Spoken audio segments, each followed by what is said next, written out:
There's a special kind of silence that happens right before disaster, like the world takes a breath and waits to see who's about to make the stupid decision. I witnessed that silence the moment Karen marched down our cul-de-sac, clipboard in hand, heels stabbing the pavement like she was executing the asphalt for crimes against fashion. She stopped in front of the wooden guardrail that borders the steep drop behind my house and tapped her pen against the clipboard as if she was inspecting a crime scene. For the record, that guardrail is the only thing preventing cars from experiencing the fast track to the rocky creek 30 feet below. But according to Karen, it was ruining her resale value. In fairness, I should mention that Karen is convinced her house is worth far more than it is. She believes she lives in Beverly Hills when this is a quiet Colorado suburb where the biggest attraction is a grocery store with a really aggressive loyalty program. She also believes the HOA is her personal battalion of soldiers, existing only to enforce her every passing whim. And lately, her whims have focused entirely on beautification of the neighborhood, which apparently translates to removing anything that obstructs Karen's view of the sunset. That, unfortunately, includes the guardrail directly behind my property. The first time she brought it up, it was at an HOA meeting. She stood up like she was addressing the United Nations, hair sprayed stiff enough to survive a tornado. "This wooden structure is a blight," she declared, pointing at a blown-up photograph of the guardrail. "We deserve open views. A guardrail says danger, and danger lowers property value." Someone nervously asked, "But isn't the danger real?" Karen rolled her eyes so hard she practically saw her brain. "Only if people can't drive." I sat there, biting my tongue, imagining her BMW flying majestically off that cliff like a very expensive, poorly controlled bird. The board did not approve her request. They cited obvious safety hazards, insurance concerns, and general common sense. Karen stormed out early and made sure the door understood just how offended she was by slamming it aggressively. I assumed that was the end of it. I was wrong. 2 weeks passed uneventfully. Then, early on a Saturday morning, I heard metallic clanging outside. I peered out my window with my coffee and almost spat it out. There she was, Karen. Her perfect blonde helmet of hair, her designer tracksuit, and next to her, a local handyman she probably found on a site titled something like Questionable Contractor Deals. This poor guy was standing there with a power drill, looking deeply unsure about why he was dismantling a safety barrier at the edge of a cliff. "What in the world is she telling him?" I muttered, stepping out onto my deck. Karen's voice carried up the slope.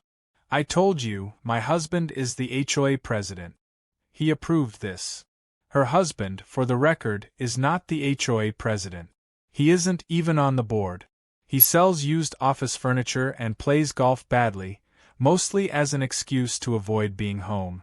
But Karen has the confidence of someone who believes the universe should rearrange itself whenever she's inconvenienced, even when she's catastrophically wrong. I walked down toward them. "Morning. What exactly are you doing?" Karen turned, already annoyed by my existence. "Good. You're here. I'm improving the neighborhood. You're removing a guardrail. It's an eyesore. You'll thank me when your home appraisal goes up. Or maybe when someone drives off a cliff?" She gave me a patronizing grin. "Maybe if people paid attention on the road, these useless things wouldn't be necessary. And by the way, this wasn't yours to approve or deny. It literally protects my property. It protects stupidity.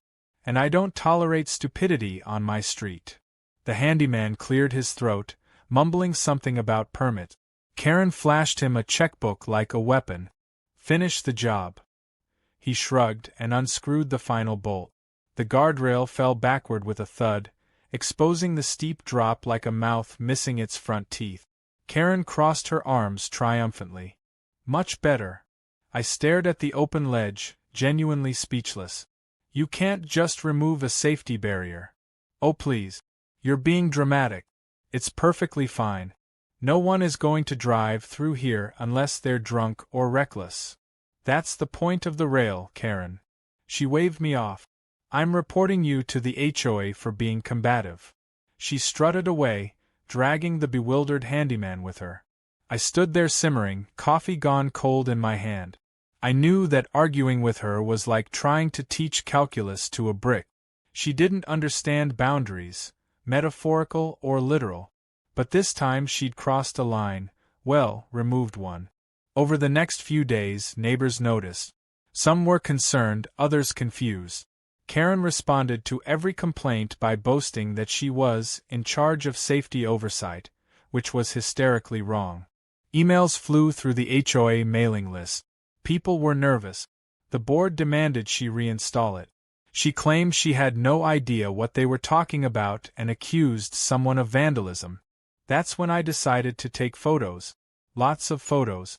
Pictures of the dismantled rail. Pictures of Karen supervising the dismantling. Pictures time-stamped with her smug grin as evidence. I sent them to the HOA and copied the City Code Enforcement Office. The board was furious.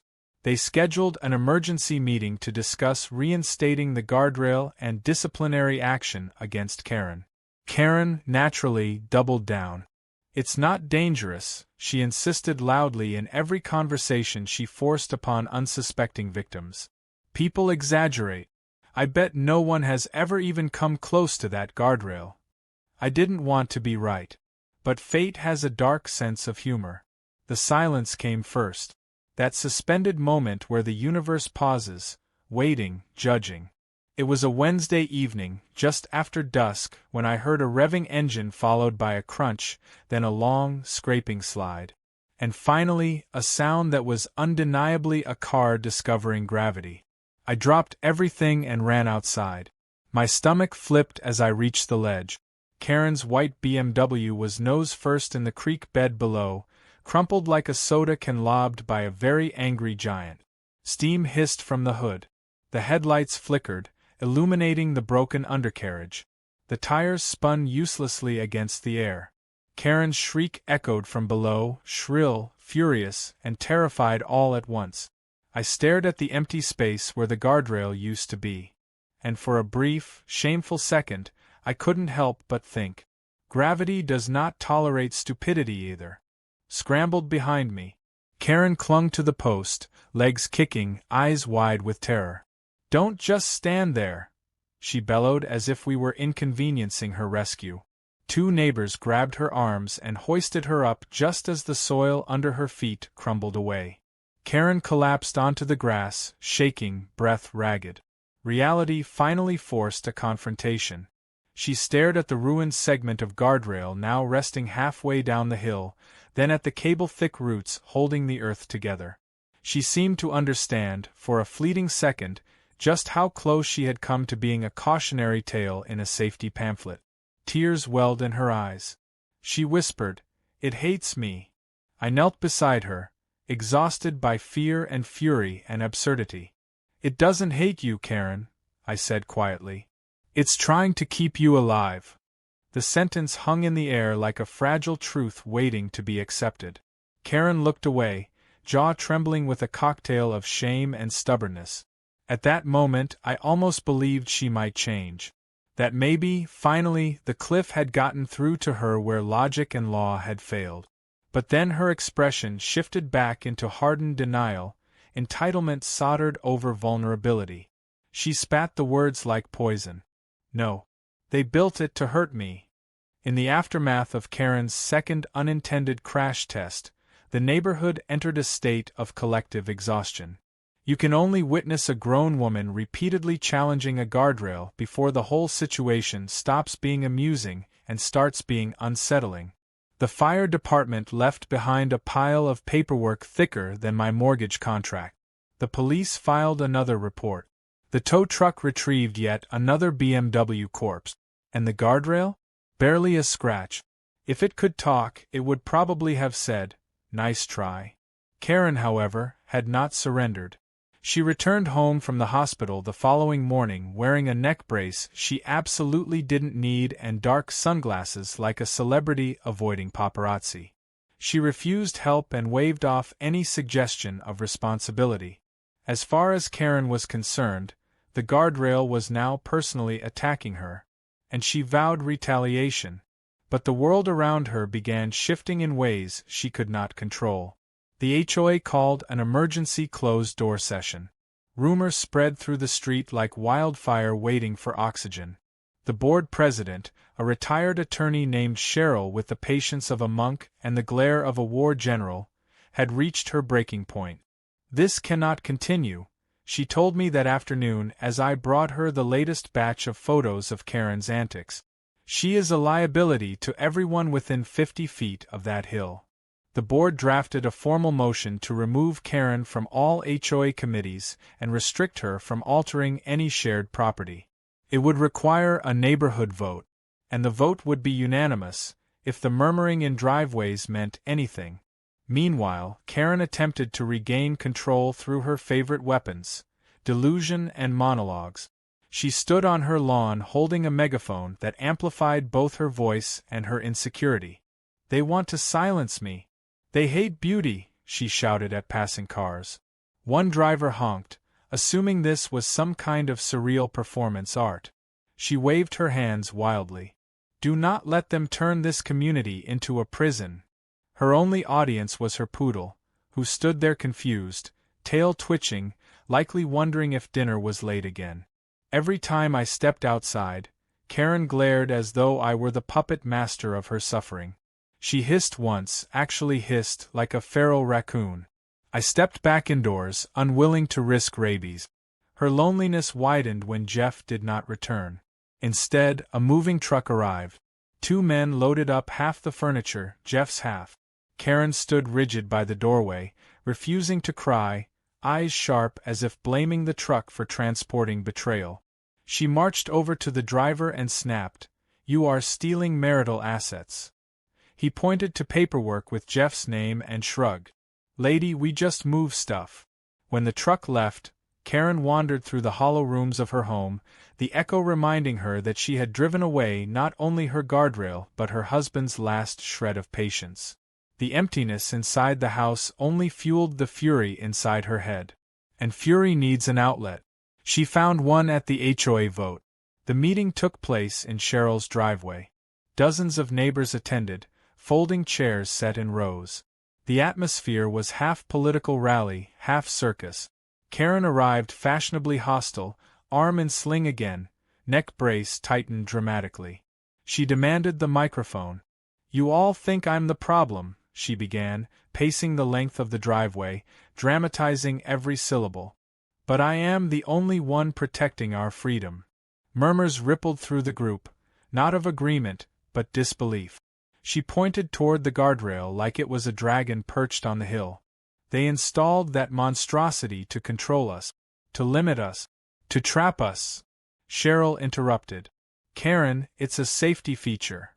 Karen spun and jabbed a finger at her. "Safety is a myth. Fear propaganda." The crowd groaned. When the vote was called, hands rose across the entire assembly. Every neighbor. Unanimous. Karen was removed from all decision-making. The board also issued a directive forbidding her from approaching the guardrail within 10 feet. Karen stared at the sea of raised hands like she was witnessing a betrayal she never imagined possible. "You're all sheep," she whispered, trembling. "Blind. Terrified sheep." A toddler bawed at her. His mother quickly shushed him, but the damage was done. Karen stormed home, leaving behind the echo of a child's perfect comedic timing. Anger and humiliation fermented inside her like spoiled wine. The following morning, she escalated to sabotage. Every reflective marker the city had placed along the guardrail disappeared. Someone found them stuffed in her trash bins beneath layers of shredded HOA notices. Cheryl called the police yet again. Officers arrived, weary familiarity in their eyes, and issued Karen a final warning. "One more incident," one officer told her sternly, "and you will be charged." Karen smiled sweetly. "Of course, officer. Thank you for your service." The moment they drove away, her expression hardened into full villain mode. She paced her backyard, eyes fixed on that rail, muttering like she was giving orders to invisible foot soldiers. I considered installing security cameras, not out of fear for property, but because capturing the inevitable finale would be incredibly satisfying evidence. Late that night, when quiet blanketed the street and only porch lights flickered gently, I heard movement. I peeked through my blinds. Karen, clad in black leggings and a hooded jacket, crept toward the guardrail with bolt cutters. She glanced around, conspiratorial. The moonlight glinted off the metal jaw of the tool. Without a second of hesitation, she snapped through a support bracket. Metal groaned. She moved to another. And another. She was dismantling it piece by piece, determined to erase the symbol of her defeat. I grabbed my phone, ready to call the police, when I noticed something else moving. Gravity again, waiting backstage. The slope was soft from recent watering, and Karen had positioned herself dangerously close to the edge. She didn't notice. She was focused on violence against the post. As the final bolt gave way, the section of guardrail she'd freed toppled forward toward the void, and Karen went with it. She dropped the cutters and grabbed the remaining post, just in time, her feet dangling over the drop. She screamed into the night, a sound that sliced through the silence like tearing fabric. I ran out of the house and down the hill. Others. The moment I saw her BMW crushed in the creek bed, panic shoved aside every snide thought I had saved up for Karen. No matter how obnoxious she was, no matter how self-inflicted this situation might be, a person screaming from a wrecked car activates a very primal urgency. I sprinted down the slope, feet sliding on loose dirt, grasping tree roots to keep myself upright. Karen was gripping the steering wheel so tightly her knuckles had turned ghost white, and her eyes were wide with feral fear.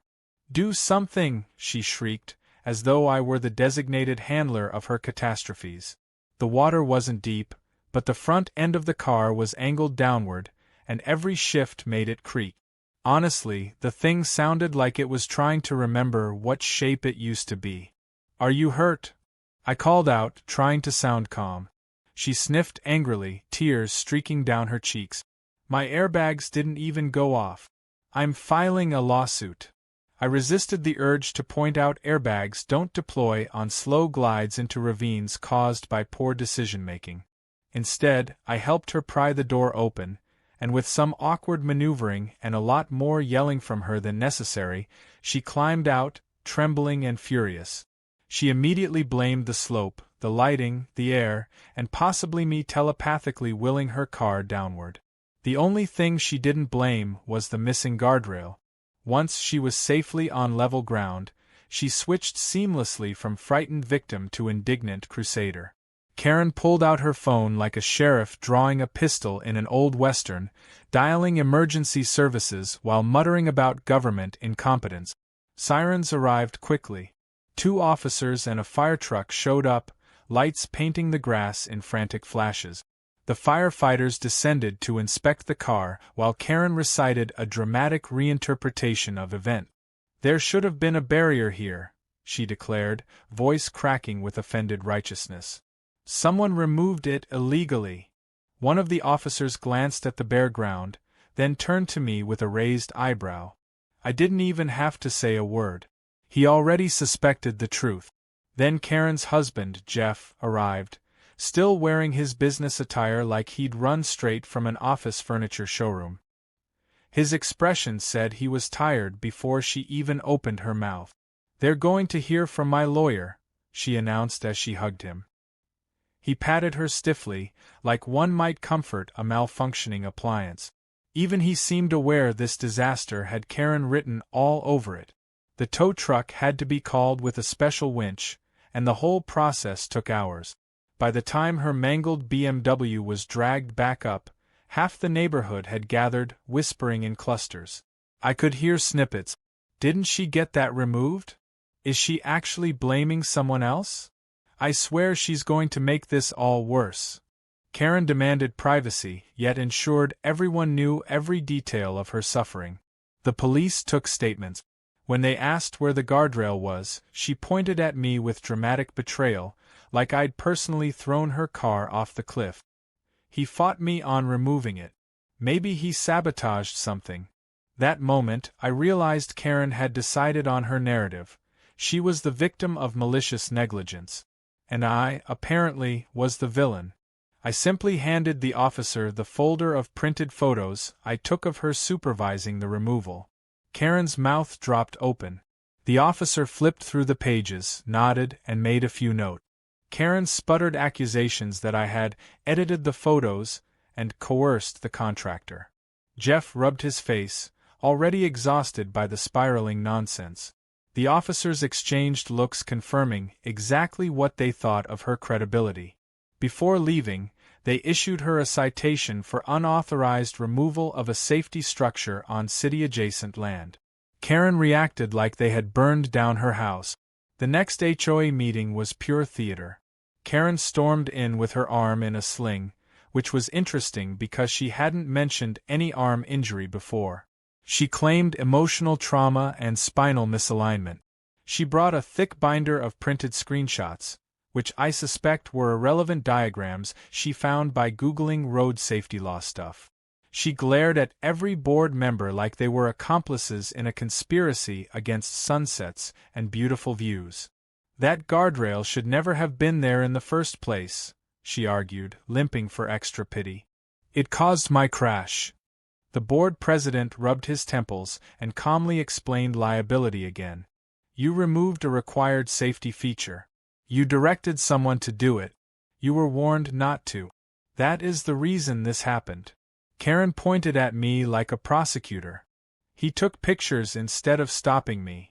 The room erupted with mumbled disbelief. I reminded her that she had explicitly threatened to report me just for questioning her. Karen turned dramatically toward the neighbors. This community has become toxic. People are jealous. They want to see me fail. From the back, someone whispered, "Gravity wanted to see you fail." A few snorted into their water bottles. Karen demanded reimbursement for the repairs to her BMW, compensation for emotional damage, and immediate removal of the guardrail again once her car was fixed. The board denied every request. She slammed her binder shut so aggressively that several pages escaped and fluttered away like panicked pigeons. Her tantrum didn't end there. She began a campaign, printing flyers accusing the HOA of endangering her life. She slid one under my door too, claiming I was spying on her property with surveillance intent. The city temporarily installed bright orange plastic barricades where the guardrail had been while they scheduled a professional repair. Karen stood outside daily, shouting that the barricades were uglier than the rail ever was. Jeff avoided the topic entirely and avoided being home nearly as often. Meanwhile, her insurance company was having questions of their own. "You removed a safety barrier?" I overheard her yelling into her phone one afternoon. "Why does that matter?" She paced the sidewalk, waving her arms dramatically. "They're calling it negligence." There was a pause. "I am not negligent. I am a visionary with high standards." I considered writing that down because it was possibly the most Karen thing anyone had ever said. Over the next week, she became increasingly frantic. She called City Hall daily. She demanded that the HOA issue a public apology for letting her crash. She even accused the contractor of fraud, only to learn he had photos too, plus a signed note from her authorizing the removal. It was unraveling thread by thread. Then came the letter. A real official one, delivered straight to her mailbox. Karen stood outside reading it, face cycling through anger, confusion, shock, and finally blazing humiliation. The city had concluded their review. She was responsible for all repair expenses to the guardrail and any associated safety measures. She was also facing an increased liability insurance premium. She tore the letter in half, stomped it, then immediately gathered the pieces because she needed it for her evidence binder. Watching her meltdown was like watching a cracked glass shatter in slow motion, painful, inevitable, and strangely captivating. She wasn't done though. Karen never retreats, she escalates. That night, she stood at my door, fists tight, cheeks still streaked with rage and mascara. Without saying hello, she hissed, "You did this to me." I blinked calmly. Karen, all I did was take pictures of you removing a guardrail. Her voice shook, not from fear, but indignation. You made me look like an idiot. I shrugged. The situation handled that on its own. She gasped as if wounded by a sword. I will fix this, she vowed. I will take back control of this neighborhood. She spun and marched away, nearly tripping over the exact plastic barricade that existed only because of her. I watched her retreat, already planning another scheme behind clenched teeth, and a new understanding settled in my bones. Karen had learned nothing from her BMW's flight lesson. Gravity had spoken once. It would happily repeat itself if she gave it another opportunity. And something told me she absolutely would. I woke up the next morning expecting the typical peace of our quiet neighborhood. Birds chirping, someone walking a dog, maybe Jeff escaping early to avoid his wife. Instead, I heard arguing again. Karen's voice carried like a megaphone set permanently to self-righteous fury. I stepped out onto my deck, just in time to see her pointing aggressively at the orange barricades the city had put up. A city worker, wearing a reflective vest and the facial expression of a man who regretted his career choices, stood beside a stack of lumber. What do you mean I can't pick the color? Karen demanded. I want tasteful wood. Stained. Elegant. Not that lumberyard trash. The worker blinked. Ma'am, this is public safety infrastructure. We don't pick stain colors based on home decor. Karen scoffed like he had insulted her entire bloodline. I shouldn't have to see that from my yard. That's the point, he said. You shouldn't see the ground if you drive here either. I took a sip of coffee, savoring the exchange like a morning news show built just for me. The worker explained that the city would be installing a stronger guardrail, steel reinforced with concrete footings. Karen objected to every detail, from the material to the height to the sound it made when he dropped a post. I was beginning to wonder if she argued with gravity directly. Finally, he held up a clipboard. City code. This is happening. Please don't interfere. Karen's lips pressed together like she was swallowing a scream. She stomped away, likely plotting Act 2 of her war on railings. For a few days the chaos paused. The crew installed the new guardrail, sturdier and far less removable. Karen watched them like a hawk denied a mouse. When the final bolt tightened, she exhaled in defeat. But Karen never accepted defeat for long. Later that week, flyers appeared around the neighborhood again. New design. New outrage. She was calling an emergency community meeting in her living room. The bold title, Taking Back Our View. Beneath, bullet points raged about ugly prison-like barriers and government overreach. My favorite line. If we let them get away with this, what's next? Visible fire hydrants? I almost wanted to attend just to see the spectacle, but my tolerance for absurdity has limits. Many neighbors felt the same. The meeting lasted 20 minutes before people quietly excused themselves, claiming dinner plans or sudden medical conditions like Karen-induced migraines. When her audience dwindled, Karen unleashed her final bargaining chip: bribery. She promised wine and imported cheese. 3 people stayed. Her desperation only intensified. She hovered near the guardrail like she could mentally will it to disappear. She took long dramatic walks to the cliff's edge, staring mournfully at the sunset as if the barrier had kidnapped the sun itself. That Sunday, Jeff attempted positivity. He brought home a brand new BMW, same model, same color, because apparently the lesson wasn't, don't remove guardrails, it was, replace the damaged luxury vehicle immediately. The dealership probably gave him a punch card discount at this point. Karen took this as a sign from the universe. She strutted like she was back in control. See? She said loudly enough for everyone to hear. I am resilient. The neighbors exchanged glances of mutual dread. Things escalated again when the HOA sent a formal notice requiring her to reimburse a portion of the guardrail installation costs. She reacted with operatic rage. She marched door to door demanding signatures on a petition to remove the barrier. 2 people signed. Herself and a confused 8-year-old who thought he was signing up for free ice cream. That night, I received a text from an unknown number. "You will regret crossing me." I stared at it, then saved the contact as Karen, all caps mode, and ignored it. But the next morning, evidence of her new plan appeared. A banner hung on her fence that read "Restore Our View," decorated with clip art mountains. She paced back and forth behind it like a candidate campaigning for mayor of Delusion. City officials came by again, gently reminding her that tampering with safety measures would lead to criminal charges. She nodded with a smile that didn't reach her eyes. The moment they left, she ripped the new warning sign off the guardrail because she found the yellow too tacky.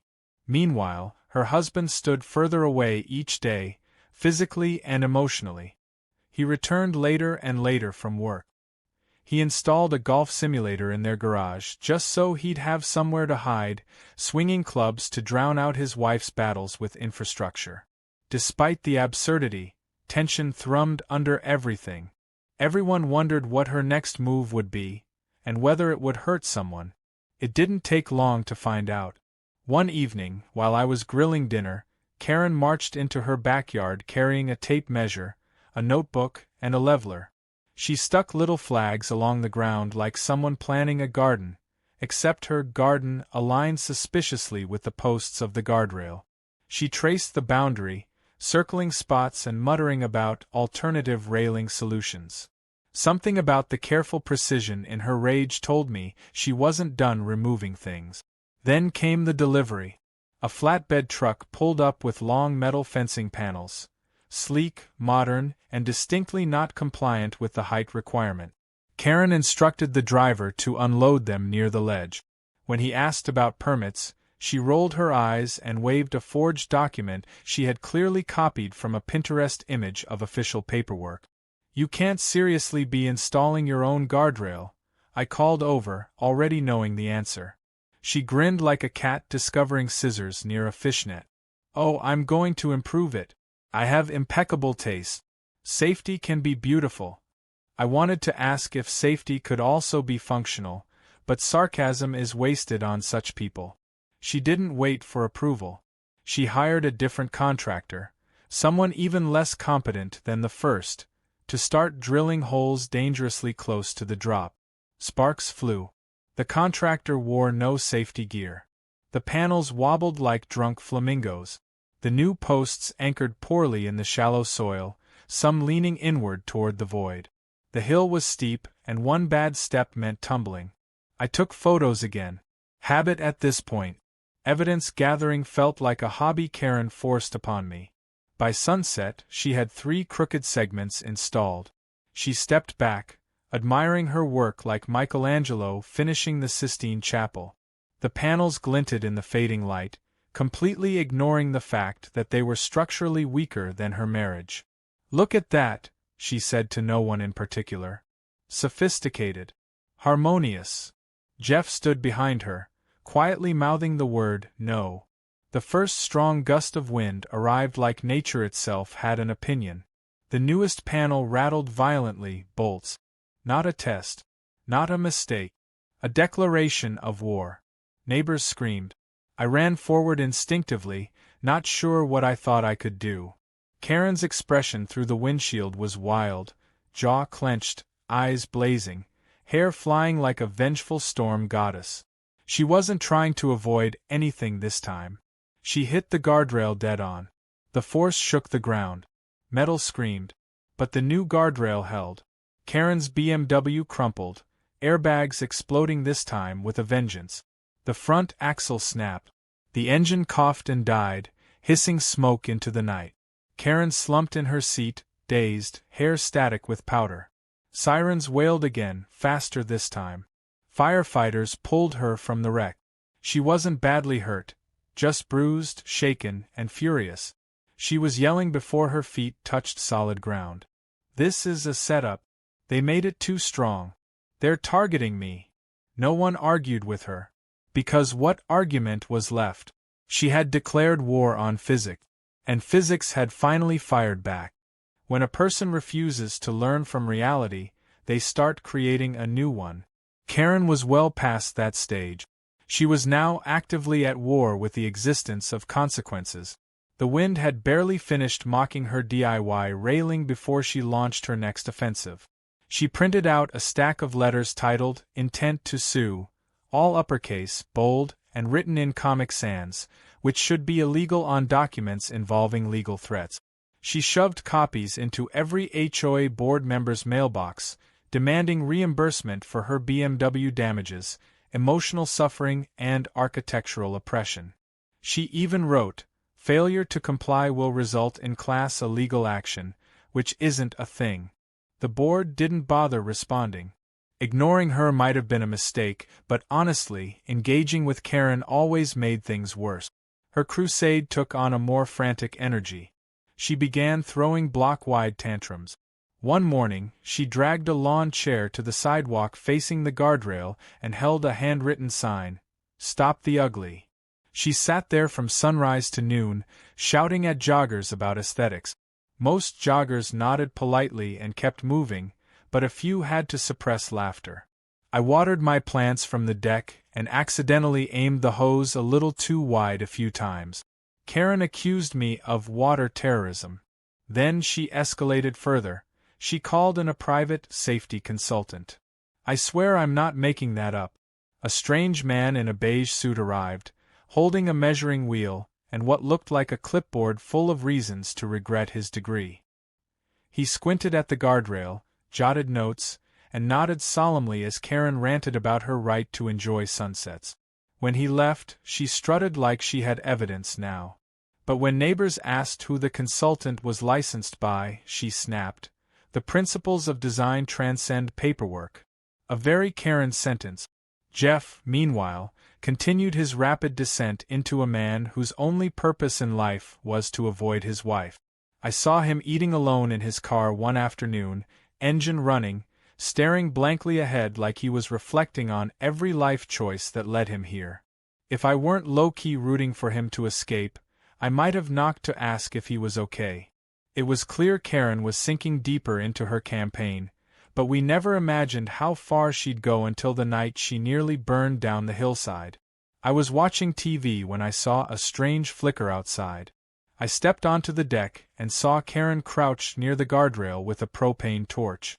A bucket of chemical solvent sat beside her. The intent was obvious: weaken the posts so they could be removed by accident. She had a headlamp strapped on like she was going spelunking into her own stupidity. I yelled down, "What are you doing?" She flinched, then snapped, "City officials left these coated with industrial lacquer. It's toxic." She started heating the metal again. Wind whipped sparks into the dry grass. It took only a second for a patch of weeds to ignite. Karen screamed, stepping back as flames jumped like excited puppies. I ran down the slope with my garden hose, neighbors rushed with buckets and blankets, and we smothered the fire before it spread. Karen, still blaming everything else, shouted at us for overreacting. She claimed she was performing a safety test. The firefighters who arrived, again, were less amused. They gave her a formal warning. Any further interference with the guardrail would result in charges. You'd think that message would stick. But Karen doesn't believe rules are for her. She believes rules are obstacles to be beaten into submission through sheer indignation. The next day, she began drafting what she called her Neighborhood Freedom Manifesto. She claimed the guardrail represented visual tyranny and that the cliff was being held hostage by city planners. Her speeches became more intense. She marched circles on her lawn like a general rallying her troops, except her troops consisted of a poodle and that one confused kid still thinking he was getting ice cream. At some point, Karen decided she needed leverage, proof the guardrail wasn't necessary. And she knew just how to get it. She called a driving instructor to meet her for a demonstration ride. For the first time in years, Jeff intervened. I overheard their argument from my deck. "You are not driving down there. Someone competent needs to prove that careful drivers don't need guardrails. You crashed a week ago. That was the old design. This one is worse. Bulky. Oppressive." "Karen, stop. Just stop. We can't afford another disaster. I'm not reckless, she insisted. I'm misunderstood. Jeff's silence stretched long. He finally said, Karen, I can't do this anymore. She glared. Then leave. The world paused. Jeff blinked, looked at her, then looked at the driveway. Without another word, he walked to his BMW, opened the trunk, pulled out a single suitcase, and drove away. No slam of doors. No yelling. Just a quiet departure, like a man escaping a collapsing building, without looking back. Karen stood still, eyes unblinking, fury boiling beneath shock. She didn't call after him. She didn't chase. She simply turned toward the guardrail again, breathing hard, as though it personally stole her husband. With Jeff gone, Karen's actions only became more erratic. She paced the backyard like a lioness plotting vengeance. She scribbled furiously in her manifesto. She called and screamed at City Hall. And then, because the universe delights in poor timing, she received her insurance claim denial. Denial. Full stop. No payout. That did it. Karen snapped. She stormed into her garage. Minutes later, she emerged behind the wheel of her new BMW, the one Jeff had gifted her. Headlights blazing. Engine roaring. She revved like she was trying to intimidate the hill. Neighbors shouted. Someone called the police immediately. I yelled, Karen, don't be stupid. She slammed the accelerator. For a horrifying moment, I thought she was aiming for the guardrail, ready to reenact her previous swan dive. But instead, she veered sharply, speeding around the curve and down the street. She was leaving. Or so I thought. Hours passed. The police arrived, took statements, and left to go find her. The guardrail glistened silently under streetlights. Neighbors retreated indoors. I stayed outside, uneasy, feeling like the story wasn't finished. Then the distant roar of an engine echoed through the night, growing louder. I turned toward the road. Headlights crested the bend, weaving like a drunk snake. Karen was coming home. Too fast. Far too fast. My heart dropped. She wasn't slowing. The car rocketed down the hill, directly at the guardrail. Straining. Karen's smile wavered. She reached out to steady it. The panel snapped free. Karen grabbed it, but the metal barrier was both heavier and more determined than she anticipated. It dragged her forward 5 feet toward the drop before she let go. The panel flew like a metallic frisbee, clanging its way down into the creek. Karen screamed. The contractor dropped his drill and ran to his truck like the hill was on fire. Neighbors rushed out. Karen trembled at the edge, staring into the ravine where the panel had vanished. Jeff put a hand on her shoulder. Honey, he said softly, please stop fighting the guardrail. She jerked away, eyes wild. This neighborhood should be perfect. It's a neighborhood, he whispered. Not your kingdom. Her breathing grew shallow, panic mixing with fury. They're ruining everything. No, Jeff said, voice cracking, you're doing that. For a heartbeat, Karen looked like she might break. Not in a good, self-reflective way. In the way thunderstorms break. I watched her shoulders stiffen, jaw clench, eyes narrow back into that familiar entitled glare. She wasn't finished. She was plotting again. And a very bad idea was taking shape behind that furious stare. Karen didn't sleep that night. I know because I didn't either. I kept replaying the moment she dangled over the cliff, legs kicking at nothing, the earth literally crumbling under her. I kept thinking how easily the story could have ended right then. A tragic headline instead of a community legend. But the next morning, Karen walked outside like nothing had happened, hood pulled tight, dark circles under her eyes, but chin raised as if defiance were a form of life support. She glared at the guardrail with a mix of fear and rage, like she wanted to fight it again but didn't trust her footing. For the first time, I saw something unfamiliar in her expression: hesitation. But hesitation wasn't surrender. It was strategy. She was plotting one final move. City officials arrived with a police escort before she could launch it. A stern man with a clipboard knocked on her door. She answered with her classic Karen stance. arms crossed, lips pursed, judgment preloaded. He explained that due to her repeated interference with public safety infrastructure and the near-fatal incident, a motion was being filed to place a protective barrier at the slope, taller, stronger, and entirely under city jurisdiction. No removal. No personalization. No negotiations. Karen tried to argue, but the officer beside him held up a small tablet showing footage from a neighbor's doorbell camera. The moment she toppled the rail. The fall. The rescue. Her lies couldn't hide beneath paperwork anymore. She was silent, just for a heartbeat, and that silence felt like the world finally ignoring her script. Then she exploded. She screamed at the official, at the officer, at the ground, accusing everyone of conspiring against her. The officer calmly handed her a notice to appear in court. She tore it into confetti and tossed it into the air like she was celebrating her own downfall. The officer simply handed her another copy. She hurled it again, screaming louder. When a third copy appeared in his hand like a magician's trick, she finally stopped. "You can't take my view," she hissed. "We'll let the judge decide that," he replied. For the next 2 weeks, the city crews worked tirelessly.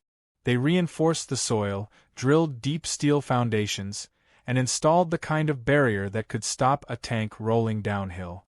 Karen watched every bolt go in like each one was a personal insult. Sometimes she recorded the workers, shouting legal phrases she had definitely misunderstood. Other times, she just stood alone, shaking, like the anger was too big to fit inside her anymore. Jeff returned only once, to meet with movers and retrieve the remaining furniture. He didn't go inside the house. He didn't speak to Karen. She stood on the porch as he supervised the packing, shouting everything she wanted him to feel: betrayal, sorrow, vengeance. He didn't respond. When the truck pulled away, the porch light reflected off papers sticking out from a manila envelope in his hand, divorce documents. Karen dropped to her knees after he turned the corner, sobbing against the silent siding of her perfect, empty house. The day of the court hearing came. Half the neighborhood showed up, not to celebrate her misery, but to ensure safety rules stayed intact. Karen walked into the courthouse wearing a dramatic neck brace again, despite having removed it days earlier when she thought no one saw. She tried to convince the judge she was a victim of malicious community targeting. The judge listened patiently. Then the evidence rolled in like a tidal wave. Photos, videos, police reports, contractor statements, city code violations, 2 BMWs worth of destruction, and a near-death moment caused entirely by her own defiance. When it was over, the ruling was simple. Karen would pay fines, full reimbursement for all city repair projects related to the hillside, and mandatory enrollment in a defensive driving course. Most importantly, she was legally prohibited from going near the guardrail. She stormed out in silence, tears streaking down the edges of her sunglasses. The world she tried so desperately to control had voted against her. Life slowly returned to normal. Neighbors relaxed. Joggers jogged. Kids played. No more nighttime construction. No more manifesto flyers. Silence finally returned to the guardrail. And yet, Karen remained, trapped inside a house now too big for a single voice. She rarely came outside. Her immaculate yard grew patches of neglect. Deliveries piled at her porch. One afternoon, I found her sitting on her back step, staring toward the rebuilt barrier. Not angry. Not theatrical. Just lost. She noticed me and for the first time didn't scowl. "Everyone thinks I'm crazy," she said flatly. I didn't respond. She looked back at the hill. "I just wanted to make something better." There was truth there, twisted, misguided, suffocated by ego, but truth. Some part of her wanted beauty, control, acknowledgement. Some part of her still believed she could bend the world enough to feel safe. But the world doesn't bend forever. Sometimes it pushes back. Weeks later, the HOA hosted a community barbecue, our way of collectively exhaling. Cheryl announced the final update. The guardrail was complete, and city officials had installed a plaque in recognition of the neighborhood pushing for improved safety. Everyone clapped politely. The plaque had a simple inscription: in dedication to the importance of caution and community. No names. No finger pointing. Just a polite reminder that cliffs don't negotiate. Karen wasn't there to hear it. She stayed inside. Curtains drawn. Silence sealing her home from a neighborhood she no longer commanded. As the sun dipped behind the mountains, casting long shadows over the rail that started it all, I walked over and examined the new installation up close.